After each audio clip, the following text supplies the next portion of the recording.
I was online looking at a blog of this guy named James White, and his entry was for 1 John 5:1. And what I believe to understand was he was saying that we are born again before we believe, and this really confused me. And he got into something about Greek, and I don't understand Greek. So if you could just please explain 1 John 5:1 to me, I'll hang up so I can listen to it. Okay, Rachel, thanks for your call. That's a great question. And Joe, I know that you would love to explain that. And this is something that's now kind of come up. We had a call, Cheryl and I did, of a couple weeks back where somebody pointed to 1 John 5:1 as one of those proof texts for regeneration before faith.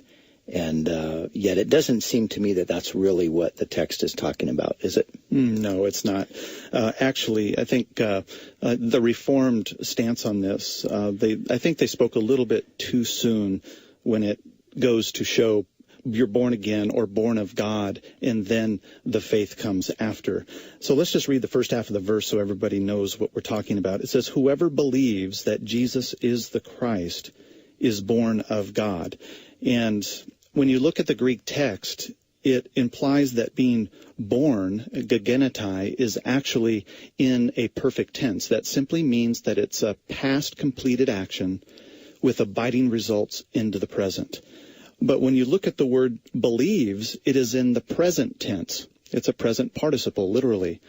So the Reformed scholar would say that because belief is in the present, and it says you have been born of God completely in the past, that this somehow shows that faith follows from being born again in a salvific way. But that does not come out of the Greek text here. And this might be a classic example of trying to read the text with too much of your own theological system as part of it. Born again definitely means that, or born of God means you have been completely saved or born of him in the past. What this text is simply telling you, and it's in concert with the theology of John in 1 John, it's in concert with discovering who are genuine Christians. So when you are born of God, that person can look at another person and tell whether they are actually in the faith. So the fact that belief is present tense simply means that the one born of God will characterize belief in their life. It has nothing to do with the initial salvation of the individual, but it has everything to do with a demonstration of salvation that comes from one who is born of God. And we see this throughout the theology of John. In fact, if you go up to 1 John 4:7, it says here, "Beloved, let us love one another, for love is of God, and everyone who loves is born of God." It's the same grammatical construction. Present tense love with perfect tense born of God. So that simply means that love is going to characterize in the present moment and on that person who has already been born again.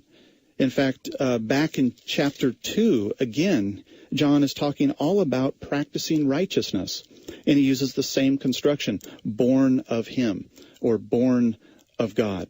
And that means that the practicing of righteous is something that's a natural byproduct of being born of God. It has nothing to do with initial salvation. It has everything to do with discovering which people are actually saved. And you can see this all through the Gospel of John.